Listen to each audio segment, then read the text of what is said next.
سلامونه او احترامات ملګرو د سټیزن جرنالیزم په لړۍ کې افسر افغان ستاسو په درانه خدمت کې حاضر یم.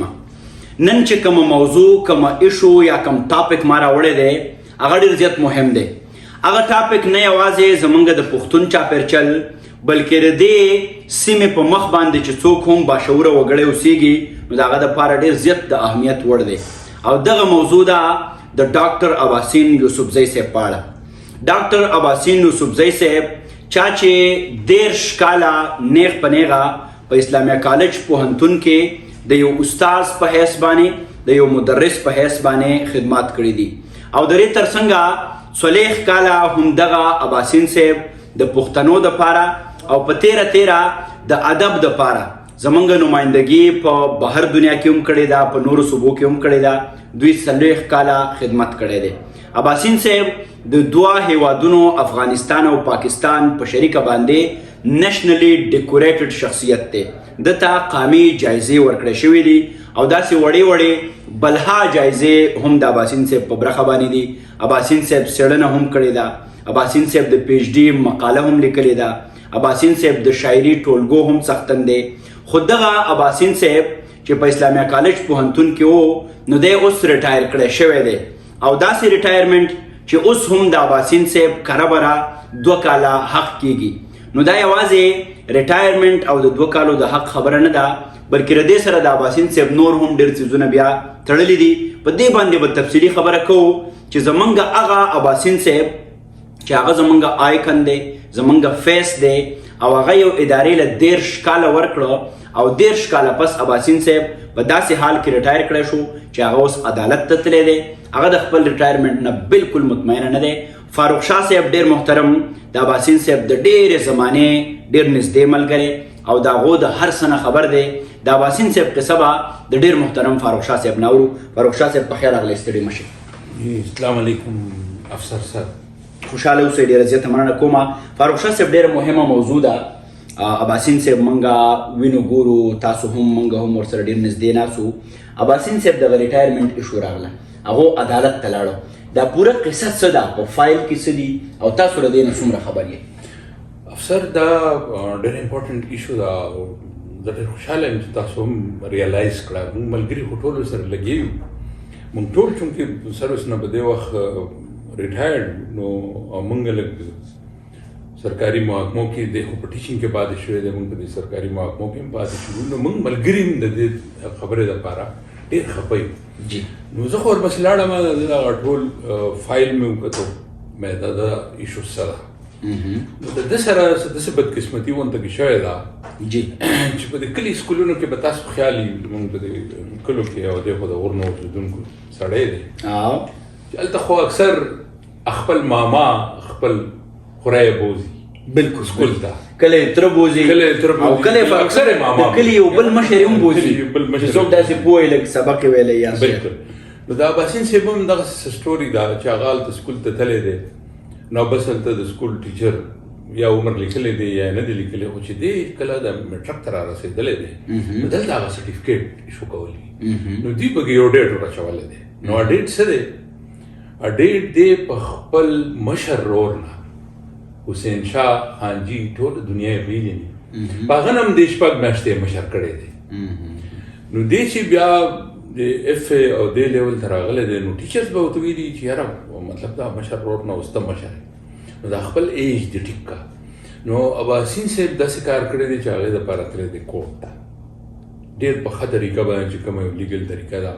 کورټ ته تللی دی او هلته کورټ سکول راوښتی دی، پلار یې راوښتی دی، نور چې څه ایویډنس جوړېدی شي ټولې راوښتي دي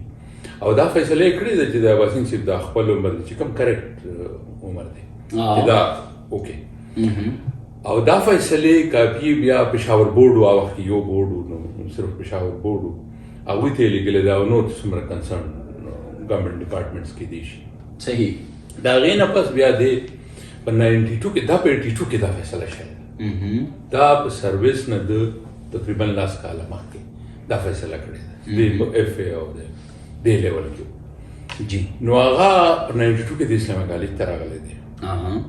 او یقینا هغه بورډ هغه شی ټیک کړی نه دی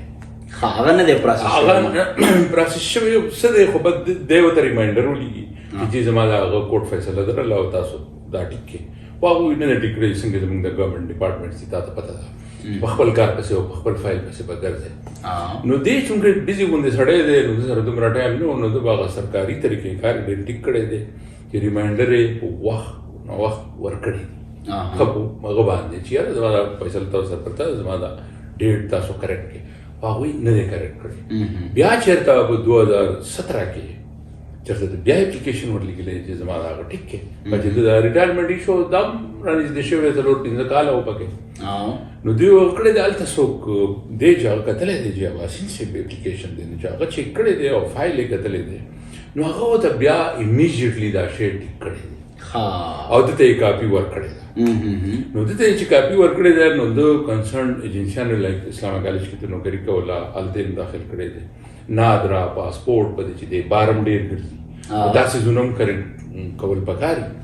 نو هغوی نادرا او شناختي کارډ والو او پاسپورټ والو خو د ده دا نوی ډیټ چې کوم د اوریجنل ډیټ د بورډ نه چې راغلی دی د بورډ نه چې راغلی دی نو هغه امیډیټلی کریکټ کړی دی صحیح خو اسلامي کالج هغه شی نه دی کریکټ کړی چې څه وجوهاتو او څه مطلب د هغوی مجبوریانې وې په دا شی هلته نه دی کریکټ شوی نو دی اوس دته لا 2 کاله پاتې دي او دی په هغه زوړ ډیټ آف برث باندې دی ریټایرډ کړو نو دې سره صرف دا نه ده چې د ریټایرمنټ دا 2 کاله د سره زیاتې وشو په دې کې دی فل پروفیسر دپاره کوالیفاید دی فار د لاست 4 years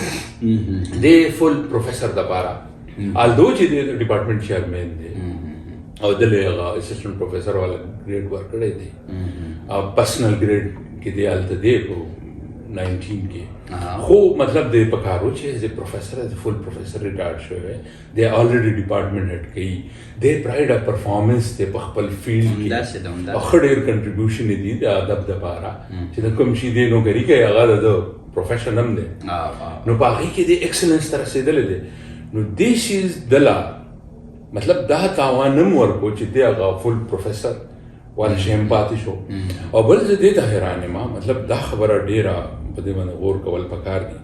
چې نادر یې مني پاسپورټ یې مني او هغه یې کریکټ کوي نو دا اسلامي کالج ولې نه کریکټ کړی او بل دا ده چې مطلب رجسټرار د اسلامي کالج یا لیګل ایډوایزر زه حیران یم چې د اسلامي کالج ایڈمنسټریشن د ده هر څه هغه هلته هغوی سره پراته دي او دوی له ورکړي دي او ښه لیګل ډاکومنټس دی مطلب د کوټ فیصله ده او نور ګورنمنټ ډپارټمنټس یې اډاپټ کوي اسلامي کالج ولې چېرته چې د دومره خدمات وکړو فاروق شاه صاحب تاسو په خپله ګورنمنټ ایز ا سیکرټري هم ریټایر یې کول څه پکار دي تاسو په دغه قانوني پیچیدګو باندې هم پوهیږئ اوس څه کول پکار دي دغه ادارې ته یا د خلکو ته لکه څه حل د دې راوتی شي پاسبل د دې اوس حل دا دی چې دی اباسي نیو ورکوټي سړی خو نه دی دی خو نیشنل ډیکوریټډ سړی دی پراید اف پرفارمنس دی د وړې وړې خبرې خو باړو کوو نه دی د پاکستان او د افغانستان د دواړو پراید اف پرفارمنس دی صدارتي وړونه د سره دي نو داسې یو سړی د هغه د خبره دومره په انفارمل لیول باندې د اسلامي کالج ایڈمنسټریشن ډیل کړې ده نو زه خو به دا وایم چې موږ ټول د اباسین ملګري موږ دا وایو چې بل دا مطالبه کوو چې دلته سیکرټري هایر ایجوکیشن په سربراهۍ کې یو کمیټي جوړه کړي او دا ایشو هغوی انکوایري ته واړي چې دا ولې د کوټ فیصله اسلامي کالج نه دی اډاپټ کړی الریډي یو ایویډنس شته دی فیصله کړې ده ګانو خبره کړې ده او په دې کې زه خو زما خو به دا مطالبه وي چې د رجسټرار او د لیګل ایډوایزر دوی دواړو ته خو په کار د ستا دوه خو فارغ کړی شي که نه چې یو دومره نیشنل ډیکوریټډ سړی ته دومره په ان سیرمونیل طریقه باندې مطلب د هغه ریټایرمنټ یا هغه لیوینګ فار جاب هغه کې نو مطلب دا ډېره ضروري ده یعنی اباسین صاحب هغه اناونس هم نه کړی شو ګوره داسې خلک چې ریټایر کېږي نو د هغو هم یو تقریب وشي یو ډېره ښکلې غونډه را جوړه شي خلک راشي هغه اناونس کې هغه اناونس هم نه کړی شو خو ما ته څه لګي چې هغوی هم ګلټي کانشس وو اسلامي کالج هم که نه چې دا اناونس هم نه کړی شو او د ده مطلب چې هی از ریلیو فرام ډیوټیز که نه یو خو وی کنه ریټایر نو او بل دا چې ټول امپورټنٹ خبره دی په دې ایشو باندې کوټ ته تللی او کوټ دله سټې ورکړې ده چې هغه پورې به د خلاف مطلب اني اډوارس اکشن دی نه کیږي ها او اسلام کالج هغه هم نه کنسیډر یعنی دا داسې جبري غوندې وته جبري غونډه وته دی ته موږ دا ویلی شو چې کورټ وایي چې سټې ده د دې باندې یو های لیول انکوایري پکار ده یو نیشنل ډیکوریټډ سړی دی یو عام سړی نه دی صحیح چې هغوی د دې وکي او دلته د هایر ایجوکیشن سیکرټري ته وویل د سربراهۍ کې یو کمیټي جوړه شي او هغه انویسټیګیټ کړي تا سره سټې پرته ده او په دې کې مطلب دا د کیریئر دی بیا د دې نه پس دی فول پروفیسر جوړېدل سمه ده فاروق شاه صاحب ډېره زیاته مننه کومه خوشحاله اوسئ قدرمنو اباسین صاحب خپله لیکي چې انسانانو ته چې لار د مینې ښایي اباسین دې هم د هغه ډیوې تیل شي هغه اباسین صاحب چې هغه د انسانیت د لارښودنې خبره کوي د هغه سره کومه رویه او کوم سلوک کیږي دا یوازې د اباسین صاحب ستونزه مشکل یا مسله نه ده بلکې دا د دې قام د هر وګړي فرض دی چې هغه کم از کم هغه سړی چې هغه نیشنلی ډیکوریټډ دی هغه موږ ټولو له یوه ګټه راوړې ده چې د هغه د حال د تپوس کولو په خاطر باندې موږ ټول د خپلو زاویو نه خپل غږ بدرګه کړو دغه سلسله به زموږ هم دغسې روانه وي افسر افغان ته اجازت راکوئ د الله په امان